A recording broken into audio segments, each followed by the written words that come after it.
नमस्कार दोस्तों, मैं हूं आपके साथ आदित्य वाजपेयी और आप हमारा यूट्यूब चैनल देख रहे हैं पॉलिटिक्स।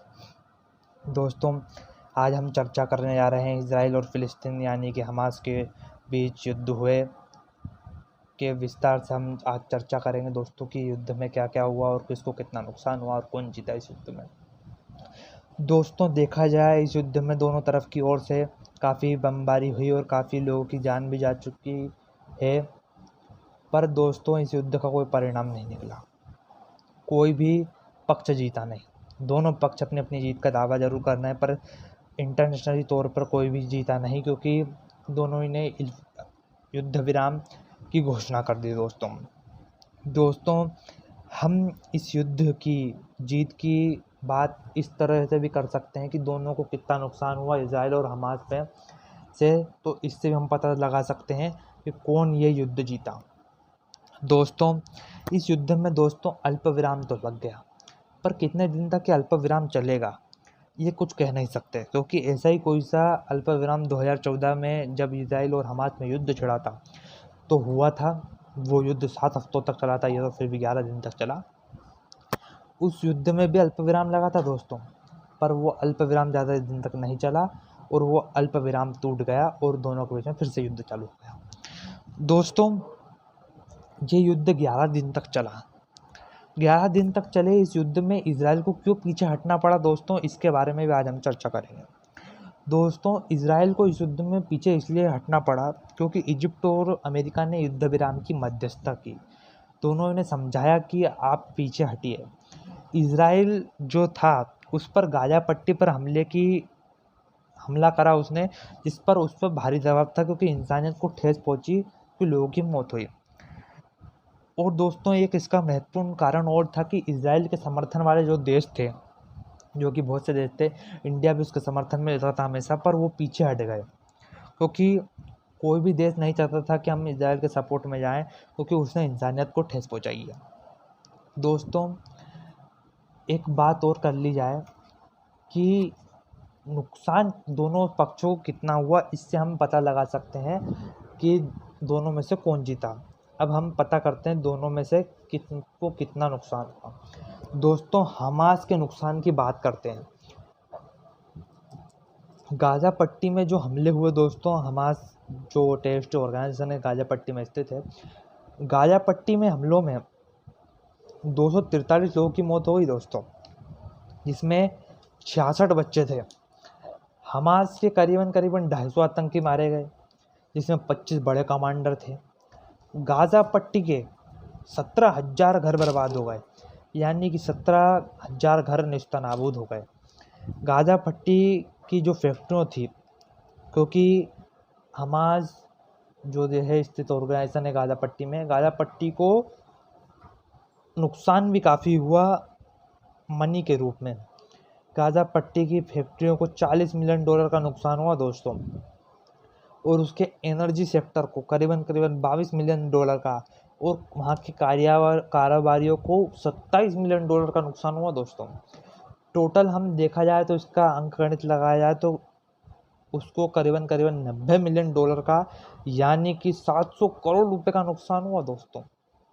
और वहीं हम इजराइल की बात करें तो इजराइल में सिर्फ 12 लोगों की मौत हुई, जिसमें से एक जवान शामिल था, और उसको कोई सा भी ऐसा बड़ा और नुकसान नहीं हुआ जिसकी हम समीक्षा कर सकें। उसके ना कारोबारियों को धंधों को ठेस पहुंची, ना उसके एनर्जी सेक्टर को ठेस पहुंची, ना उसके फैक्ट्रियों को ठेस पहुंची। बस उसको थोड़ा सा 12 जो लोग गए उसका दुख है, पर हमास ये दावा जता रहा था कि वो जीता है इस युद्ध में, वो जीता है, पर वो जीता ही नहीं। उसने काफ़ी सारे रॉकेट दागे इजराइल के ऊपर, पर इजराइल ने जो रॉकेट दागे गए थे हमास की तरफ से उसको हवा में ही नष्ट कर दिया, यानी कि वायु में नष्ट कर दिया, क्योंकि वो जो रॉकेट दागे थे हमास ने, वो कोई से ही बड़े रॉकेट नहीं थे, वो जरा जरा से रॉकेट थे दोस्तों, जिसको कोई भी नष्ट कर सकता है।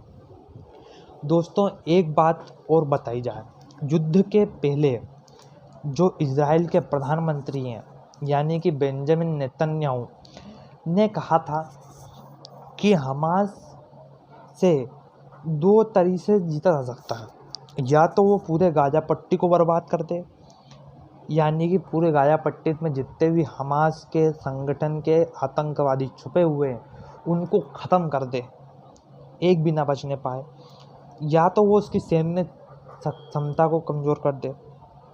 दोस्तों, बेंजामिन नेतन्याहू के 2 वाक्य जो उनको करने थे युद्ध में, वो दोनों ही नहीं कर पाए।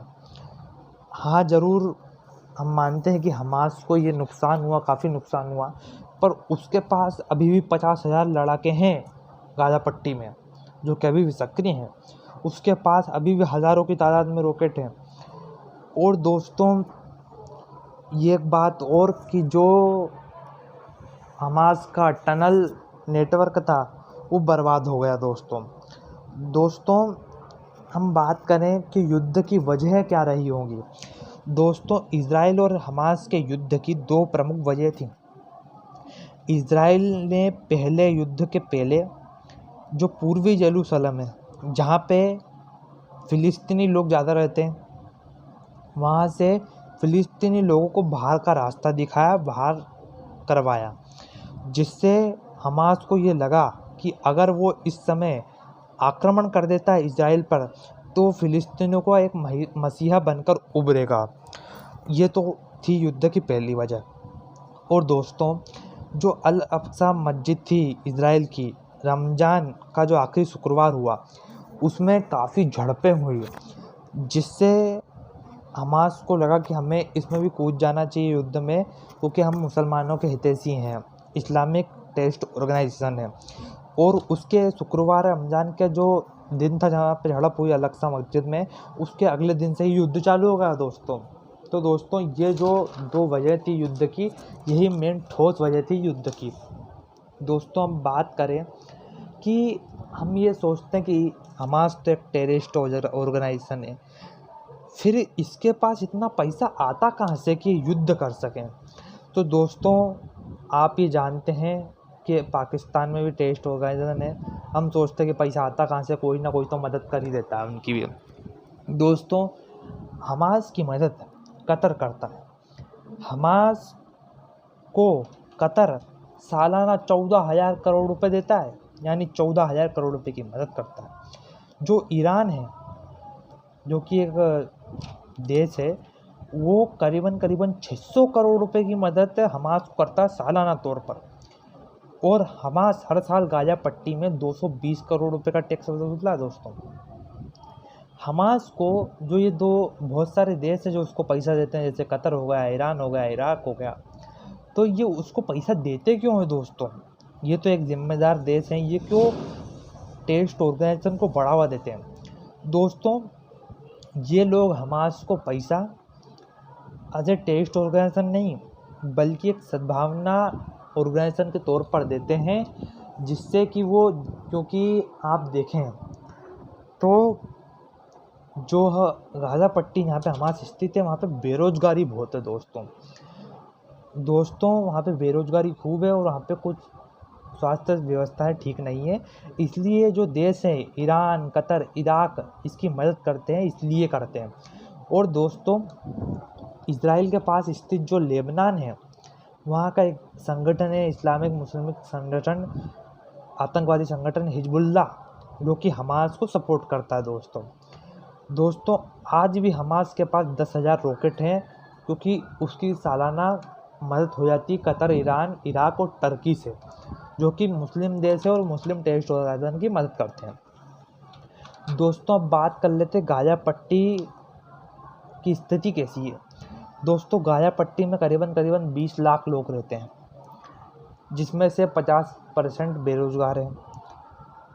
गाज़ा पट्टी में कोई बड़ा हब भी नहीं है, कोई बड़ी सी स्वास्थ्य व्यवस्था भी नहीं है। 20 लाख लोगों में सिर्फ 11 अस्पताल है, वो भी छुटकर पुटकर।